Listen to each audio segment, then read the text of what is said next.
গোত্রের জন্য নবী বানাই নাই। এই নবীকে আমি শুধু একটা জাতির জন্য নবী বানাই নাই, একটা রাষ্ট্রের জন্য নবী বানাই নাই, শুধুমাত্র একটা ধর্মের জন্য নবী বানাই নাই। আল্লাহ বলেন তাকে নবী বানিয়েছি আমি, নবী হিসেবে প্রেরণ করেছি সমগ্র দুনিয়ার জন্য। সমগ্র দুনিয়ার মধ্যে আনেওয়ালা যত উম্মত আসবে নবী মুহাম্মদ তাদেরও নবী, যারা দুনিয়ার মধ্যে এসেছে তাদেরও নবী, যারা জিন্দা আছে তাদের যেমন নবী, যারা এখনো আসে নাই কিয়ামতের পূর্বক্ষণে আসবে নবী মুহাম্মদ তাদেরও নবী। নবী মুহাম্মদকে আল্লাহ পাক রব্বুল আলামিন এই ফ্যাসিলিটি দান করেছেন, অন্য নবীকে তা দান করেন না। আদম আলাইহিস সালাতু ওয়াস সালামকে প্রেরণ করেছেন, আদম আলাইহিস সালাতু ওয়াস সালাম নবী, আমরা তা বিশ্বাস করি, কিন্তু আমাদের নবী আমাদের শরীয়তের নবী না। তিনি যে আল্লাহর পয়গম্বর, এই ব্যাপারে আমরা বিশ্বাস রাখি, তার নবুয়তের সাক্ষ্য আমরা প্রদান করি, কিন্তু তার নবুয়তের যে কর্মগুলো ছিল, ইসলাম যেমন ছিল, আমাদের নবী আসার পরে তা কি বিলুপ্ত। তার খানদানের ভিতরে তিনি নবী ছিলেন। মূসা আলাইহিস সালাতু ওয়াস সালাম বনি ইসরাইলের নবী ছিলেন, হযরত ইব্রাহিম আলাইহিস সালাতু ওয়াস সালাম এক জায়গার নবী ছিলেন, হুদ আলাইহিস সালাতু ওয়াস সালাম এক স্থানের নবী ছিলেন। এমনও নবী ছিলেন যে দুনিয়ার মধ্যে একসাথে একাধিক নবী ছিলেন। কেমন নবী? যেমন বাংলাদেশের ভিতরে যদি নবী পাঠানো হতো, ঢাকার ভিতরে এক নবী, চট্টগ্রামের জন্য আরেক নবী। ঢাকার নবী যিনি হবেন তার জন্য ঢাকার যে মানুষেরা আছে তারা তার শরীয়ত অনুসরণ করবে, আর চট্টগ্রামের ভিতরে যে নবী আল্লাহ প্রেরণ করেছেন ওই নবীর শরীয়ত চট্টগ্রামের মানুষেরা অনুসরণ করবে। তারা তাদের ইসলাম একভাবে মানবে, আর যারা ঢাকার ভিতরে আছে তারা তাদের ইসলামকে কি করবে? একভাবে মানবে। কিন্তু নবী মুহাম্মদ আরবি সাল্লাল্লাহু আলাইহি ওয়াসাল্লামকে আল্লাহ পাক রব্বুল আলামিন এমন নবুয়ত দান করেছেন যে নবুয়ত এটাকে অস্বীকার করার সুযোগ কারো নাই, এটাকে বিভাজন করার সুযোগ কারো নাই, এটাকে কেউ আবার গোত্রীয়ভাবে এক জায়গায় নিয়ে নেবে এই সুযোগও কারো নাই।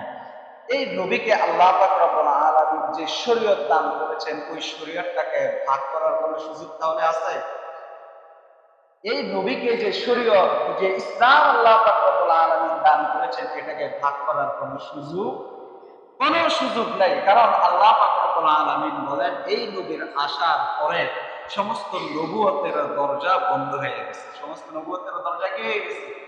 বন্ধ হয়ে গেছে। অর্থাৎ এরপরে আর কোনো নবী আসবে না, আর কোনো শরীয়তও আসবে না। এই ফ্যাসিলিটি আল্লাহ পাক রব্বুল আলামিন এই রাসূলকে দান করেছেন। আল্লাহ পাক রব্বুল আলামিন অপর আয়াতের ভিতরে বলেন, ওয়ামা আরসালনাকা ইল্লা রাহমাতান লিল আলামিন। নবী মুহাম্মদকে আমি যেমন নবী হিসেবে প্রেরণ করেছি, যেমন রাসূল হিসেবে সবার জন্য প্রেরণ করেছি, সমগ্র দুনিয়াবাসীর জন্য যেমনি ভাবে আমি রাসূল হিসেবে প্রেরণ করেছি, সমগ্র জাতির জন্য, সমগ্র দুনিয়ার মানুষের জন্য যেমনি ভাবে রাসূল হিসেবে প্রেরণ করেছি, ঠিক তেমনি ভাবে আমি সমস্ত বিশ্ব জাহানের জন্য এই নবীকে আমি রহমত স্বরূপ প্রেরণ করেছি। বলেন সুবহান। এই নবী এসে শুধু মুসলমানদেরকে জান্নাতের সার্টিফিকেট দিবে, মুসলমানদেরকে শুধু হেদায়েতের দাওয়াত দিবে, মুসলমানদের জন্য কোরআন তেলাওয়াত করবে, মুসলমানদের জন্য হেদায়েতের রাস্তা, হেদায়েতের ফিকির করবে, চিন্তা করবে। আল্লাহ এই দায়িত্ব দেন নাই, বরং আল্লাহ পাক রব্বুল আলামিনের পক্ষ থেকে এবং দায়িত্ব নিয়ে এসেছেন। যেমনি ভাবে তিনি সকলের নবী, যে নবীর চিন্তা ফিকির, সে নবীর জাহান্নাম থেকে মুক্তির চিন্তা, জান্নাতের ভিতরে দাখিল করার চিন্তা সমগ্র উম্মতের জন্য। যে নবী মানুষের প্রতি ইহসান করতে পারে, কখনো বদদুয়া দিতে পারে।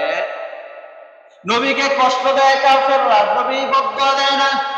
নবীকে তায়েফের ময়দানে যখন রক্তাক্ত করা হলো, ছোট ছোট নাবালেগ সন্তানদেরকে দিয়ে, যুবকদেরকে দিয়ে রাসূলকে যখন কষ্ট দেওয়া হলো, পুরোটা শরীর রক্তে রঞ্জিত করে দেওয়া হলো, রাসূলের সমগ্র শরীর দিয়ে যখন রক্ত জর্জরিত হয়ে রক্ত পড়তে লাগলো, জিবরাইল আমিন আলাইহিস সালাতু ওয়াস সালাম বলেন, ওগো আল্লাহর হাবিব, আল্লাহ পাক রব্বুল আলামিন আপনাকে এই ফ্যাসিলিটি দিয়েছেন, এই ক্ষমতা দিয়েছেন, আমার মাধ্যমে সংবাদ পাঠিয়েছেন।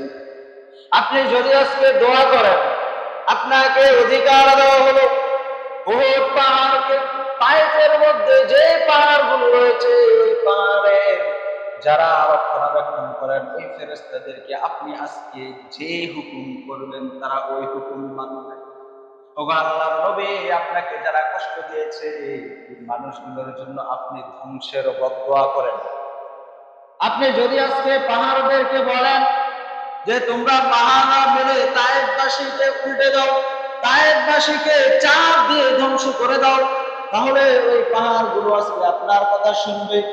ওগো আল্লাহর নবী, আপনি যদি বলেন আমি জিবরাইলকে আমার একটা পাকা দিয়ে তায়েফবাসীদেরকে উল্টে দেই, তাহলে আমি উল্টে দিতে পারি। আল্লাহর নবী সাল্লাল্লাহু আলাইহি ওয়াসাল্লাম কেমন দয়ার নবী, কেমন রহমতের নবী, কেমন মায়ার নবী, এমন কাফের মুশরিকদের ব্যাপারে এত কষ্ট, এত দুঃখ, এত নির্যাতন সহ্য করার পরেও আল্লাহর হাবিব বদদোয়া করেন নাই, বরং আল্লাহর হাবিব সাল্লাল্লাহু আলাইহি ওয়াসাল্লাম বলেন, ওয়ামা আরসালনাকা ইল্লা রাহমাতাল লিল আলামিন। আল্লাহর হাবিব বলেন, ইন্নামা বুইস্তু রাহমাতান, আমাকে দুনিয়ার মধ্যে বদদোয়া দেওয়ার জন্য, ধ্বংস করে দেওয়ার জন্য দুনিয়ার মধ্যে পাঠানো হয় নাই, আমাকে দুনিয়ার মধ্যে পাঠানো হয়েছিল রহমত স্বরূপ। বলেন সুবহানাল্লাহ। আল্লাহর হাবিব সাল্লাল্লাহু আলাইহি ওয়াসাল্লাম ডাক দিয়ে জিবরাইল আমিনকে বলেন, ও জিবরাইল, আল্লাহর কাছে দোয়া দাও। আল্লাহর কাছে দোয়া তুলে ফরিয়াদ করে বলেন, ও আল্লাহ, আমি যদি তাদের জন্য বদদোয়া করি, তাদেরকে ধ্বংস করে দেই, তাদের জন্য যদি আমি ধ্বংসের বদদোয়া করি, তারা যদি আজকে ধ্বংস হয়ে যায়, তাহলে ঈমান আনয়ন করবে কারা? আমি তো আশা রাখি তারা যদি আমার প্রতি ঈমান আনয়ন নাও করে, তাদের উত্তরসূরিদের মধ্য থেকে কেউ না কেউ ঈমান আনয়ন করবে। কেমন দয়ার নবী, কেমন মায়ার নবী! দয়ার নবী, মায়ার নবী কাফের মুশরিকদের জন্য রহমত। কাফের মুশরিকরা নবীকে কষ্ট দেয়, আর নবী তাদের জন্য কি করেন? তাদের জন্য দোয়া করেন, তাদের উত্তরসূরিদের জন্য দোয়া করেন, তাদের ওয়ারিসগণ যারা আসবেন দুনিয়ার মধ্যে, তারা যদি ঈমান গ্রহণ নাও করে, তাদের ওয়ারিসদের জন্য ঈমান আনয়নের দোয়া করেন। এমন মায়ার নবী দুনিয়াতে আর একটাও আছেন? এমন মায়ার নবী নাই। বরং নূহ আলাইহিস সালামকে উম্মতরা কষ্ট দিয়েছে, তিনি বদদোয়া করছেন কি করেন নাই? ইয়াকুব আলাইহিস সালাম থেকে নবীগণরা যখন দাওয়াত দেন, দুঃখে কষ্টে একটা সময় পার হওয়ার পর তারা আল্লাহর কাছে বদদোয়া করেছেন, তাদের জাতি একসাথে ধ্বংস হয়েছে। মায়ার নবী এমন নবী, এই নবীকে কষ্ট দেওয়ার পর নবী আল্লাহর কাছে ফরিয়াদ করে বলেন, ও আল্লাহ, আমার উম্মতদেরকে তুমি একসাথে ধ্বংস করে দিও না। অন্যান্য উম্মতদেরকে যেমনি ভাবে একসাথে ধ্বংস করে দিয়েছিলে, লূত আলাইহিস সালামের জাতিকে যেমনি ভাবে একসাথে ধ্বংস করে দিয়েছিলে, হযরত নূহ আলাইহিস সালামের জাতিকে যেমনি ভাবে একসাথে ধ্বংস করে দিয়েছিলে, আমার উম্মতরা তো গুনাহ করবে, নাফরমানি করবে, আমার উম্মতদেরকে তুমি একসাথে ধ্বংস করে দিও, একসাথে ধ্বংস করে দিও না। নবী আমার মায়ার নবী, কেমন নবী, দুঃখ কষ্ট সহ্য করে কাফের মুশরিকের জন্য দোয়া করে, সমগ্র দুনিয়াবাসীর জন্য দোয়া করে, মুসলমানদের জন্য দোয়া করে। নবী বলেন, আমার উম্মতরাও তো নাফরমানি করতে পারে, যদি কখনো নাফরমানির মধ্যে পড়েও যায়, তাহলে আমার উম্মতদেরকে একসাথে ধ্বংস করে দিও না। আল্লাহর হাবিব সাল্লাল্লাহু আলাইহি ওয়াসাল্লাম এমন দয়ার নবী, এমন দয়ার নবী। আল্লাহ রাসূল সাল্লাল্লাহু আলাইহি ওয়াসাল্লামকে আল্লাহ পাক রব্বুল আলামিন সুসংবাদদাতা হিসেবে পাঠিয়েছেন। আল্লাহ পাক রব্বুল আলামিন কিয়ামতের ব্যাপারে, জাহান্নামের ব্যাপারে সতর্ক করার জন্য প্রেরণ করেছেন।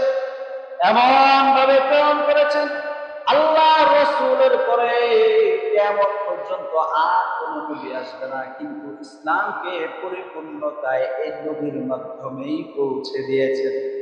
অর্থাৎ কিয়ামত পর্যন্ত আর কোন নবী যে আসবে না, এই সময়ের ভিতরে যে উম্মত আসবে, যে জাতিরা আসবে, তারা এই কথা বলার কোনো সুযোগ নাই যে আমাদের কাছে তো কোনো নবী আসে নাই, আমাদের কাছে কোনো সতর্ককারী আসে নাই, আমাদের কাছে আমাদেরকে সতর্ক করবে, সুসংবাদ শোনাবে, এমন কোন নবী, এমন কোন সংবাদদাতা আমাদের কাছে আসে নাই। অন্যান্য নবীর উম্মতরা এমন শিকায়াত করবে। আল্লাহ পাক রব্বুল আলামিন পবিত্র কালামে মাজিদের ভিতরে ইরশাদ করে বলেন, ইয়া আহলাল কিতাবি কদ জাআকুম রাসূলুনা ইউবাইয়িনু লাকুম আলা ফাতরাতিন মিনার রুসুলি আন তাকুলু মা জাআনা মিন বাশীরিন ওয়ালা নাযীর فقد جاءكم بشير ونذير والله على كل شيء قدير।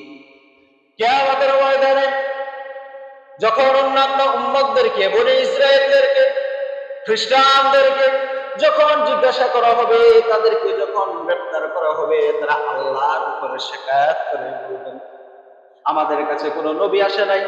আমাদের কাছে যখন তাদেরকে জিজ্ঞাসা করা হবে, তোমাদের কাছে জাহান্নামের ব্যাপারে সতর্ককারী, জান্নাতের ব্যাপারে সুসংবাদকারী কোন মানুষ, কোন খবরদাতা, কোন সংবাদদাতা, অর্থাৎ কোন নবী, কোন রাসূল তোমাদের কাছে আসছিল কিনা, তারা অস্বীকার করে বলবে, ও আল্লাহ,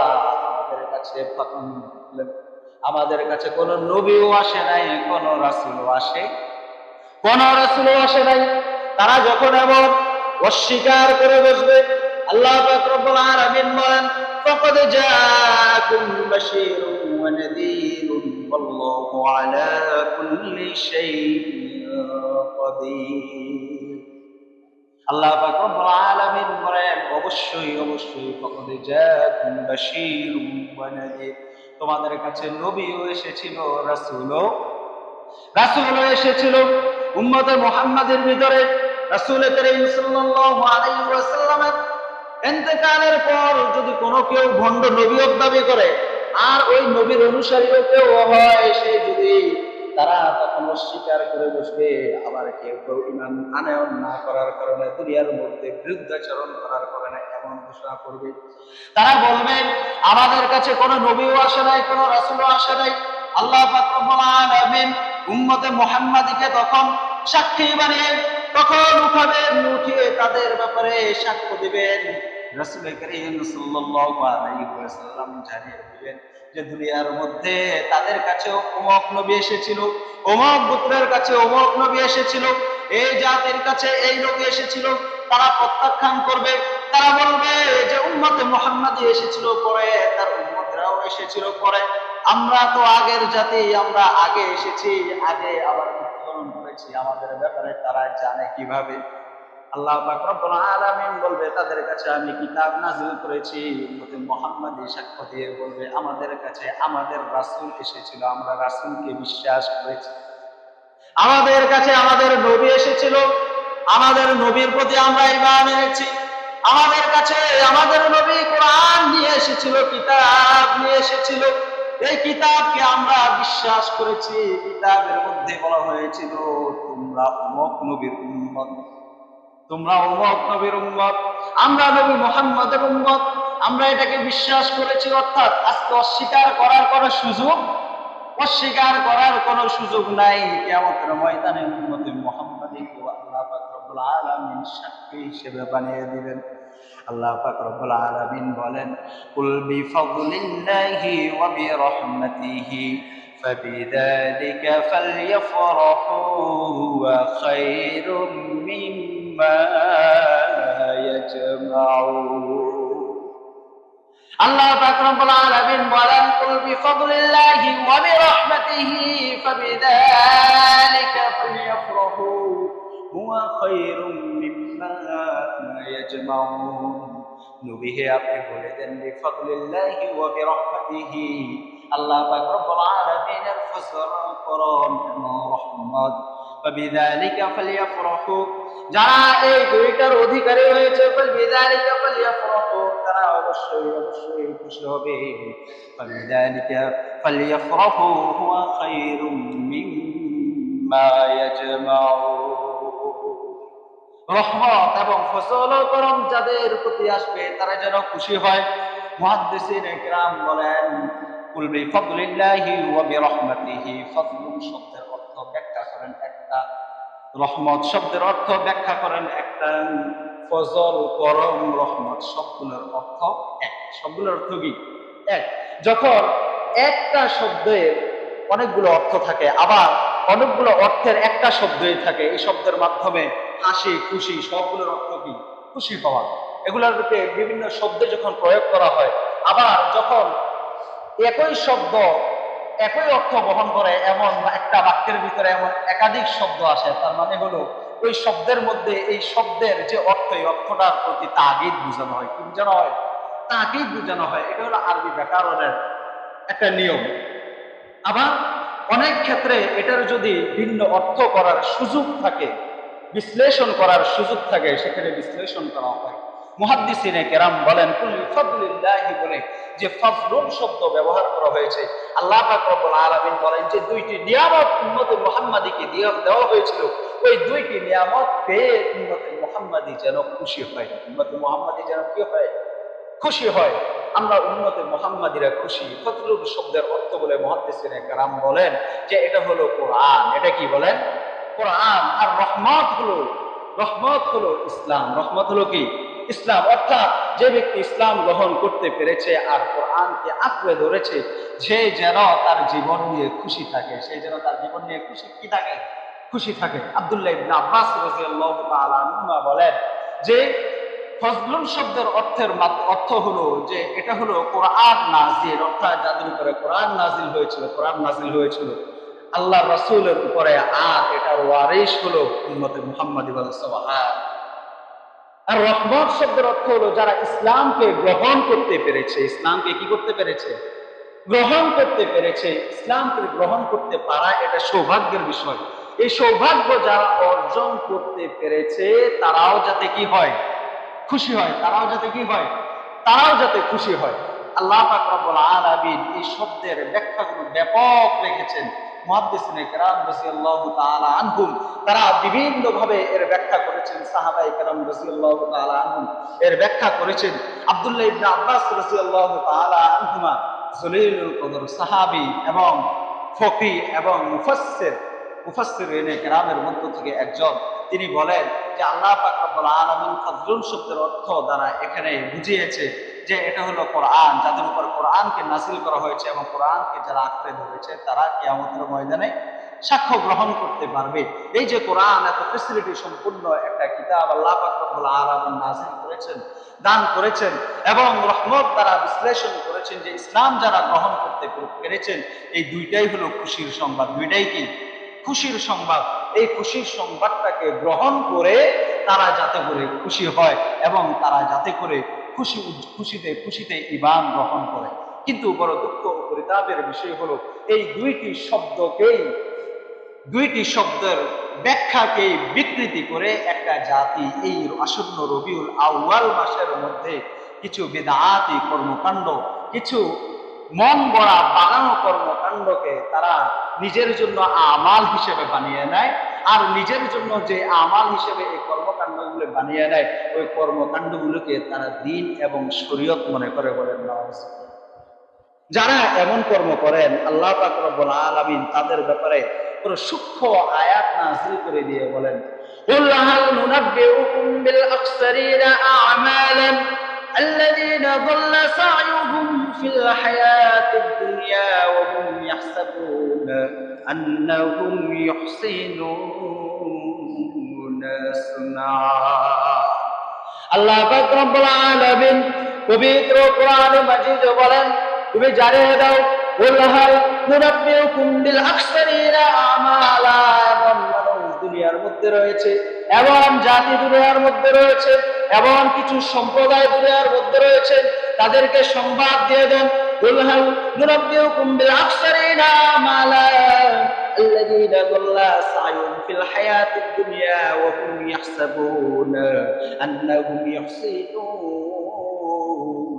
صنعا আল্লাহ পাক রব্বুল আলামিন বলেন দুনিয়ার মধ্যে তারা কিছু আমাল করে কিছু কাজ করে যেটা মন গড়া শরীয়তের ভিতরে এর কোনো হুকুম নাই, শরীয়ত এটা প্রমাণ করে নাই, আল্লাহর রাসূলের পক্ষ থেকে এর কোনো নস নাই, আল্লাহর পক্ষ থেকে কোনো আয়াত নাই, কোনো বিধি নাই, কোনো বিধান নাই। আল্লাহর রাসূল যাওয়ার পরে সাহাবায়ে কেরামের যুগ যাওয়ার পরে তাবেঈনের যুগ যাওয়ার পরে তাবেঈনের যুগ যাওয়ার পরে যারা দ্বীনের ভিতরে ইসলামের ভিতরে কিছু আমালকে প্রবর্তন করেছে, কিছু কাজকে তারা নিজেরা বানিয়ে নিয়েছে, কিছু কাজকে নিজেরা বানিয়ে নেওয়ার পর আবার সওয়াবের আশায় দিন বলে এই কাজগুলো করে। আল্লাহ পাক রব্বুল আলামিন বলেন তাদেরকে জানিয়ে দেন তারা যদিও মনে করে দুনিয়ার মধ্যে এটা ভালো কাজ সওয়াবের কাজ, তাদের কাজগুলো হচ্ছে স্পষ্টভাবে ভ্রান্ত এবং নষ্ট। তারা স্পষ্ট ধ্বংসের মধ্যে রয়েছে আর তারা মনে করতেছে যে তারা তো সত্যের উপর আছে, তারা ভালোর উপরে আছে, তারা যে কাজগুলো করতেছে এগুলো মনে হয় খুব ভালো কাজ, আমালের কাজ, এগুলোর মাধ্যমে তারা জান্নাতে যাবে। বলেন নাউজুবিল্লাহ। এমন কিছু কাজ রবিউল আউয়ালকে কেন্দ্র করে, এই রবিউল আউয়ালকে কেন্দ্র করে করা হয় কিছু খুশির, এমন কিছু রুসম উদযাপন করা হয় যেগুলো আদৌ কোরআন এবং সুন্নাহর মধ্যে নাই। কোরআন এবং সুন্নাহর সাংঘর্ষিক, বরং কোরআন সুন্নাহর সাংঘর্ষিক তো বটেই, বরং অন্যান্য ধর্ম থেকে ধার করে আনা বিষয়গুলো মুসলমানরা আজকে পালন করে এর জন্য আবার সওয়াবের আশা রাখে। এমন দুর্ভাগ্যের বিষয় আর কিছু আছে?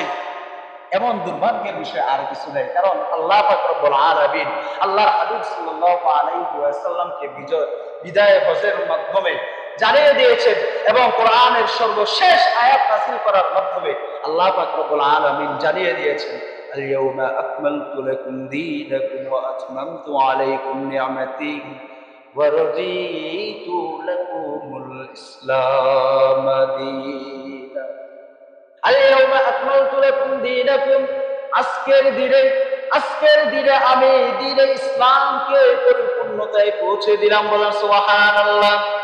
এই দ্বীনে ইসলামকে আমি পরিপূর্ণতায় পৌঁছে দিয়েছি, এটার মধ্যে এমন কোন কাজ নাই, এমন কোন আমাল বাকি রাখি নেই যেটা অন্য ধর্ম থেকে ধার করে আনতে হবে। ইসলাম এমন একটা ধর্ম যেটা হলো পূর্ণাঙ্গ জীবন বিধান। মানুষের জীবন বিধানের জন্য অন্য কোন কর্ম, অন্য কোন পন্থা, অন্য কোন কাজ, অন্য কোন কিছুর দরকার নাই। আল্লাহ পাক রব্বুল আলামিন আমাদেরকে যে ধর্ম দিয়েছে, যে কোরআন এবং সুন্নাহ আমাদের জন্য রেখে দিয়েছেন, এটাই হলো পূর্ণাঙ্গ জীবন বিধান। কেউ যদি ইসলাম মানতে চায় আর সে ভাত খেতে চায়, এখন ভাত খাওয়া আর ইসলাম মানা এটাকে কেউ যদি সাংঘর্ষিক মনে করে তাহলে এটা ভুল। কারণ ইসলামের ভিতরে ভাত খাওয়ার নিয়ম আছে। কেউ যদি ভাতে তো খাবে, মানুষ বেঁচে থাকতে হলে ভাত খাওয়ার দরকার আছে না নাই? ভাত খাবে, এই খাওয়াটা রাসূল কারীম সাল্লাল্লাহু আলাইহি ওয়াসাল্লাম শিখিয়ে দিয়েছে। সে কিভাবে খাবে? ডান দিক থেকে খাবে, বিসমিল্লাহ পরে খাবে, খাবার দোয়া করবে। খাবার কতটুকু অংশ খাবে আল্লাহর হাবিব সাল্লাল্লাহু আলাইহি ওয়াসাল্লাম শিখিয়ে দিয়েছেন কি দেন নাই? বলেন দিয়েছেন কি দেন নাই? এই যে সে ভাত খাবে নিজের জন্য, এটাও ইসলাম। এটাও কি? যখন সে রাসূলের তরিকায় খেলো তাহলে এটা কি হয়ে গেল? ইসলাম হয়ে গেল।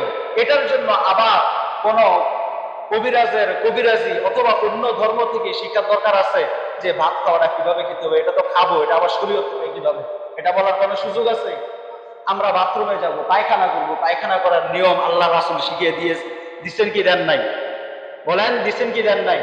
আমরা বিবাহ শাদী করবো, নিজেদের লাভের জন্য যা কিছু করি এটার মধ্যে এটাকে আল্লাহর হাবিব সাল্লাল্লাহু আলাইহি ওয়াসাল্লাম এটার নিয়ম শিখিয়ে দিয়েছেন কি দেন নাই? এটা নিয়ম আল্লাহর হাবিব সাল্লাল্লাহু আলাইহি ওয়াসাল্লাম যেহেতু শিখিয়ে দিয়েছেন, তাহলে ইসলাম আর মানুষের জীবন বিধান এটা কি আলাদা হতে পারে?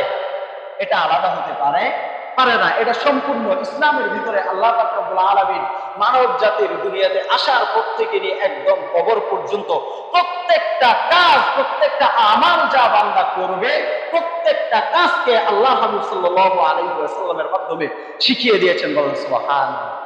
আল্লাহর হাবিব সাল্লাল্লাহু আলাইহি ওয়াসাল্লামের চলে যাওয়ার পরে 100, 200, 300, 400 বছর পরে যদি কোনো কাজকে কোন সম্প্রদায়ের মানুষ আবিষ্কার করে আর এটাকে সোয়াবের আশা রাখে, তাহলে এটা কি তার আমাল হতে পারে, কিন্তু এটা শরীয়ত হতে পারে, এটা শরীয়ত হতে পারে। কারণ আল্লাহ পাক রব্বুল আলামিন তারা 1400 বছর পূর্বেই শরীয়তকে পূর্ণাঙ্গ করে দিয়েছে। রাসূল কারীম চলে যাওয়ার পরে যদি 1400 বছর পরে, 1200 বছর পরে, 1000 বছর পরে কেউ কোনো আমাল প্রণয়ন করে, তাহলে সে কি আমাল প্রণয়নকারী হলো নাকি ভণ্ড বাটপার হলো? কি হলো বলেন? ভণ্ড বাটপার হলো। আল্লাহ পাক রব্বুল আলামিন আমাদের সবাইকে সঠিক দিন, যেটা আল্লাহ রাসূল সাল্লাল্লাহু আলাইহি ওয়াসাল্লাম আমাদের কাছে জেনে গিয়েছে, সে আমালগুলো করেই সওয়াবের আশা রাখার তৌফিক দান করুন, আমিন। আর বিস্তারিত কি কাজগুলো রবিউল আউয়াল মাসে আমাদের জন্য করণীয় উচিত,